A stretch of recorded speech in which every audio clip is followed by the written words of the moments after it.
Yeah. Something more? Well, I also work with children that have disabilities. They have autism, and my biggest question is, I'm trying to understand, you mentioned a little bit about this earlier, but who created the autism or the disease for a child that didn't have a choice?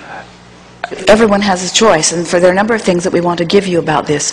First and foremost, every one of you who makes the decision to come forth into these physical bodies has full view of the physical body you're coming into before you come.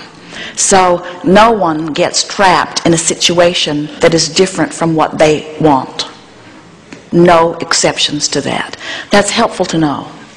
Really a downstream feeling thought, isn't it? Now, there are powerful teachers, especially now, who are coming forth, who have been, from their non-physical vantage point, aware that there are so many humans who have forgotten about vibration and alignment, who are disregarding their own guidance system, who are trying to make their life work by trying to control conditions.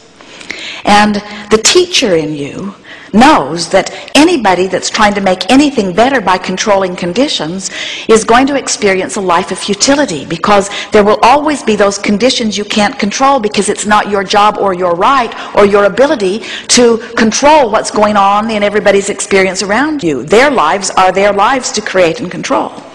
So rather large numbers of energies are coming in deliberately wanting a physical condition that they can't be talked out of or demanded out of. In other words, they say, I'll go forth and I'll be different enough that you can't pound this square peg into a round hole. No matter how hard you try, you're not going to be able to control me. I'm going to be free, you see. So as you interact with them, if you get the wonderful experience of interacting with them when they're not being challenged by a system that's trying to change them, in other words, imagine how frustrating that would be, to be fulfilling your intent from your source perspective and making it all the way into a physical body different enough that people can't control you, and then notice they're still trying to control you.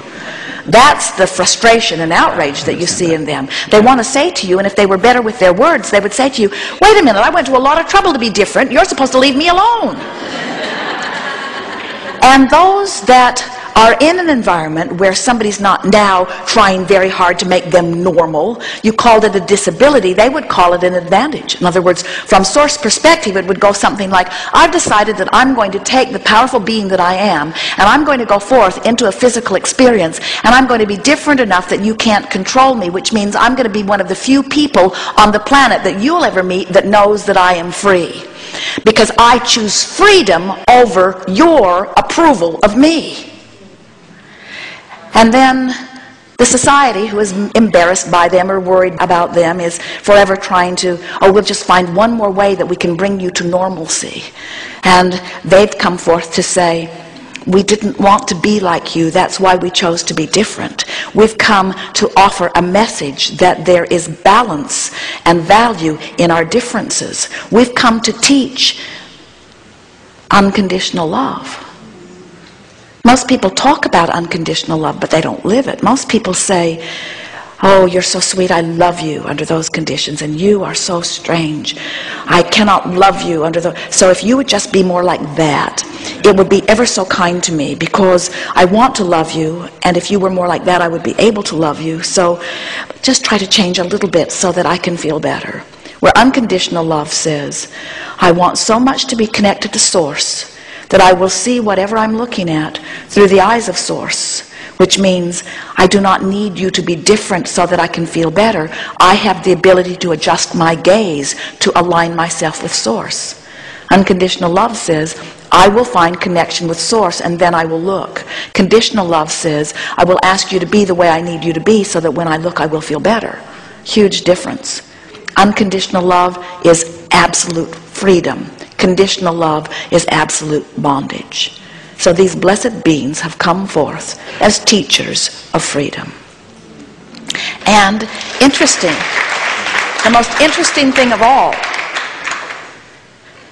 they feel free even when you try to control them, is such an interesting thing. So the autistic child feels free and isn't worried about anything. Have you noticed? Exactly. And the people that are trying to get them to be different so that they can feel better are in absolute bondage. Right.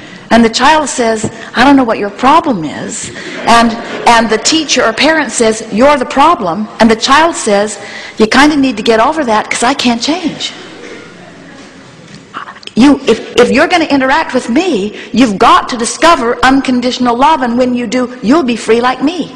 And then maybe so many of us won't have to come forth autistically in order to teach this to you.